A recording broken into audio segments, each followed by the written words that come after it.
और यूक्रेन के बीच में युद्ध चल रहा है। बहुत सारे ऐसे लोग हैं जो वहाँ पर मारे जा रहे हैं। इसमें सबसे बड़ी बात, चूँकि पूरी दुनिया की नज़र है, वहाँ पर बहुत सारे छात्र जो हैं, हम अपने देश की बात करें, इंडिया की बात करें, तो यहाँ के बहुत सारे जो छात्र हैं यूक्रेन में पढ़ने गए हैं। अब चूँकि फ़्लाइट बंद है, सारी जो भी यातायात व्यवस्थाएं हैं सारी बंद हो चुकी हैं। वहाँ पर जो छात्र हैं वो फंसे हैं। बहुत सारी ऐसी वीडियोस वायरल हुई हैं। वहाँ पर जो स्टूडेंट हैं पढ़ने गए हैं, वो सरकार से गुहार लगा रहे हैं, चूँकि वहाँ पर एम्बेसी का फ़ोन बंद है, वहाँ पर लगातार लोग पहुँच रहे हैं, लेकिन कोई रिस्पॉन्स नहीं मिल रहा है। वीडियो बना के यहाँ के सरकार से अपील की जा रही है कि उनको फ़ौरन वहाँ से बुलाया जाए। क्योंकि आप देख रहे हैं जिस तरह से हमारे सामने खौफनाक और दहला देने वाली वीडियो सामने आ रही है, तो सभी लोग परेशान हैं। इसके अलावा वहाँ जो छात्र फंसे हैं वो तो परेशान ही हैं, लेकिन इंडिया में जो उनके घर वाले हैं, माता पिता हैं, उनके परिवार वाले हैं, वो उनसे ज़्यादा परेशान हैं क्योंकि उनके बच्चे वहाँ पर पढ़ रहे हैं। 2 लड़के उत्तर प्रदेश के अमेठी के जायज से भी वहाँ पर पढ़ने गए और वहाँ पर फंसे हैं और परेशान हैं कि किसी तरह से वो अपने घर पहुँच जाए जायज। एक जो भी आपने देखा होगा, सैफ नाम का एक लड़का, उसकी वीडियो वायरल हुई है, डाली गई है। अपील कर रहे हैं सरकार से कि हमें किसी तरह से यहाँ से मंगवाया जाए। उनके पिताजी हमारे साथ मौजूद हैं, हम इनसे बातचीत करेंगे कि अब तक बेटे से जो बातचीत हुई है, क्या रिस्पांस मिला है सरकार की तरफ से, क्या इन लोगों से कहा गया है कि क्या क्या चीज़ें की जाएंगी। सबसे पहले आप अपना नाम बताएं। मेरा नाम शाह मोहम्मद खान। अच्छा, आपके बेटे का नाम पूरा? मोहम्मद साहिब। कब से वहाँ पर पढ़ रहे हैं? 3rd year. अच्छा, 3rd ईयर। लास्ट टाइम यहाँ पर कब आए थे हिंदुस्तान? हिंदुस्तान वो आए थे तकरीबन मई में। अच्छा, 3-4 मई को आए थे। अभी क्या बात हुई है, आपके बेटे से क्या बात चल रही है? बेटे से अभी भी करीब 2 घंटे पहले बात हुई है। वो इस वक्त हंगरी के बॉर्डर पे है। अच्छा, और बॉर्डर एंट्री नहीं दे रहा है। बोल रहा है कि मैं अभी सरकार की तरफ से? हाँ, हम रजिस्टर से कोई हमें दिलाए। एम्बेसी भी बात हुई, रात भी बात किया, तो किसी भी उनने उठाया होगा, बोले सब लोग सो रहा है, सुबह बात करो। अच्छा, सुबह बहुत देर तक बात फ़ोन लगाते रहे मगर फ़ोन नहीं उठा। अभी हंगरी बॉर्डर पर कहाँ, मतलब एम्बेसी में रुके हैं या नहीं, बॉर्डर पे ऐसे ही रुके हैं? जंगल में हैं। अच्छा, तो उनके साथ और? हाँ, 17 बच्चे हैं। यही अपने इंडिया हिंदुस्तान के? वो साथ में पढ़ रहे हैं। हाँ। कोई जूनियर है, कोई सीनियर है।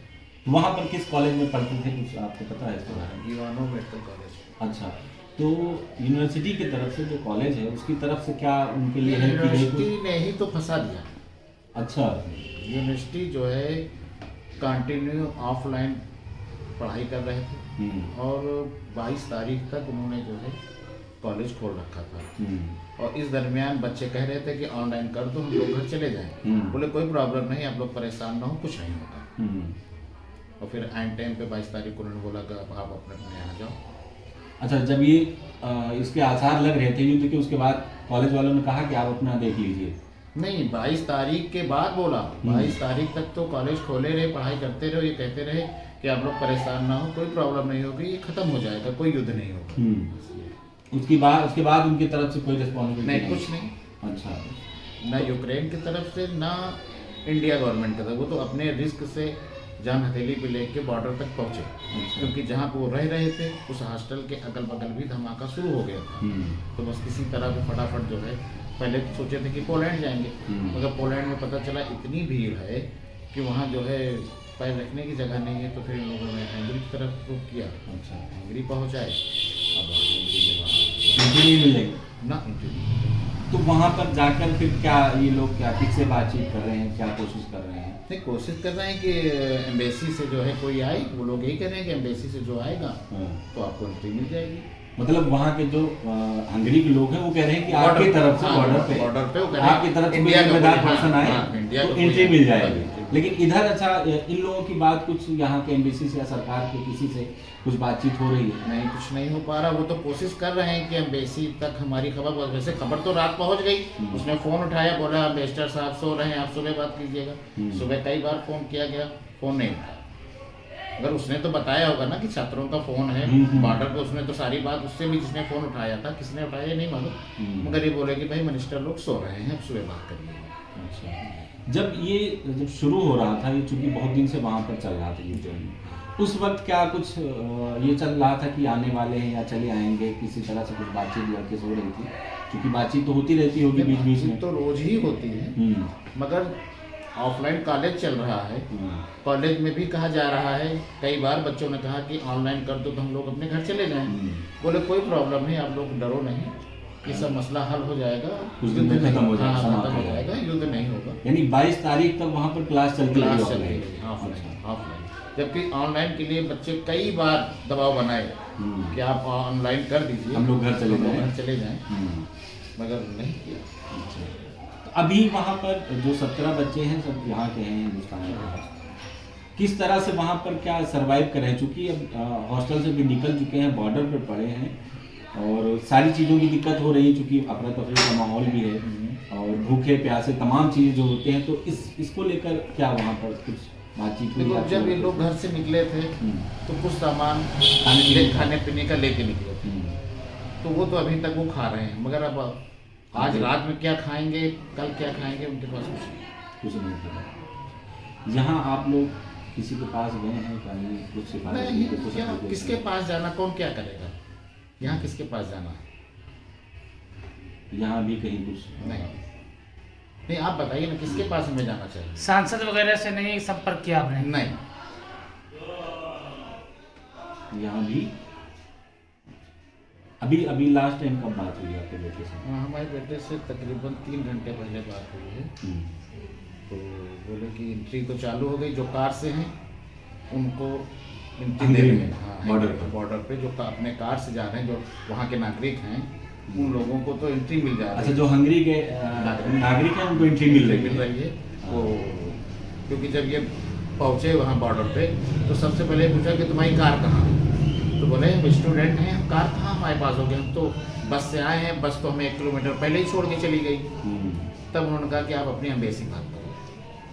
मतलब एम्बेसी से बात करने के मामले से पूरा हाँ, एम्बेसी का कोई वहाँ पहुँचेगा तो इन बच्चों को राहत मिल जाएगी। लेकिन अभी तक एम्बेसी की तरफ से कोई जवाब नहीं आया, कोई जो लगातार वहाँ पर। अच्छा, तो हालांकि ये जो हालात है, सिचुएशन है, वो डरावने हैं। आपने अपने बेटे से कुछ हौसला रखने की? हाँ, बिल्कुल बोला, बेटा डरो नहीं है, कोई नहीं तो अल्लाह तो साथ है ही है, अल्लाह मदद करेगी। तो अभी यहाँ पर कुछ कहीं से कोई हेल्प मदद नहीं, नज़र नहीं आ रही है और हंगरी बॉर्डर पर सब इकट्ठा है।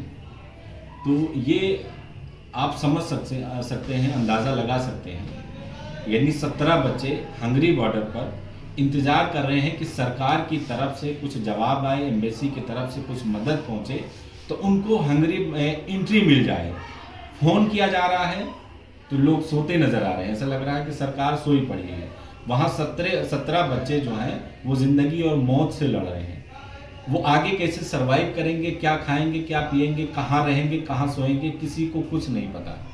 अभी तक ये है कि चलो कहीं पर वो लोग बैठे हैं या कुछ खा पी रहे हैं, घर से निकले हैं, हॉस्टल वालों ने या कॉलेज वालों ने उन्हें अपने हाल पर छोड़ दिया, लेकिन कल का भरोसा नहीं है कि वो कहाँ पर जाएंगे, क्या खाएंगे, क्या पिएंगे। अभी तो चलो उनके पिताजी हैं, उन्होंने कहा कि बातचीत हो रही है। कल को अगर वो कहीं रोड पर हैं, सड़क पर हैं, जंगल पर हैं, फ़ोन स्विच ऑफ हो गया, उसके बाद कुछ खबर नहीं होगी कहाँ पर कौन है। इन सब में सरकार की बड़ी जिम्मेदारी है कि वो फौरन बातचीत करे, कम से कम उनसे बातचीत हो जाए तो उन 17 के अलावा बहुत सारे ऐसे लड़के हैं जो आ रहे हैं या अलग अलग, जिसको जहाँ पर जैसे सुविधा लगी कि हमें यहाँ पहुँचना चाहिए, लोग वहाँ पर जा रहे हैं। और सरकार के और यहाँ के एयरलाइंस के, आपने कई वीडियो देखे होंगे, इनकी हटदर्मी देखिए कि 20-22 हज़ार का जो टिकट है 1 लाख, 1.25 लाख तक कर दिया गया है। एयरलाइंस की बात करें या तमाम चीज़ों की बात करें, जहाँ पर घर वाले, उनके माँ बाप अपने बच्चों का इंतजार कर रहे हैं, वहाँ पर सरकार सोई है। एम्बेसडर के जो मंत्री हैं, एम्बेसडर जो हैं वो सोए पड़े हैं, फ़ोन नहीं उठा रहे हैं, उनके पियून फ़ोन उठा रहे हैं, उसके बाद अभी तक कोई जवाब नहीं मिल पा रहा है। ये बहुत पेचीदा मसला है, बहुत गंभीर मसला है, इस पर सरकार को ध्यान देना चाहिए और फौरन उन बच्चों से बातचीत करनी चाहिए जो इंतज़ार में है, आस में है कि सरकार की तरफ से कुछ मदद पहुंचे तो हम अपने घर पर पहुंचे। क्योंकि वहां पर युद्ध लगातार जो चल रहा है रूस और यूक्रेन के बीच में, वो व्यापक रूप ले रहा है, भयावह रूप ले रहा है, उस थमने का नाम नहीं ले रहा। ऐसे में जो हज़ारों बच्चे हैं हमारे अपने हिंदुस्तान के, हमारे अपने जो बच्चे वहाँ पर हैं, वो ज़िंदगी और मौत से लड़ रहे हैं, उनको भरोसा नहीं है कल उनके साथ क्या होगा।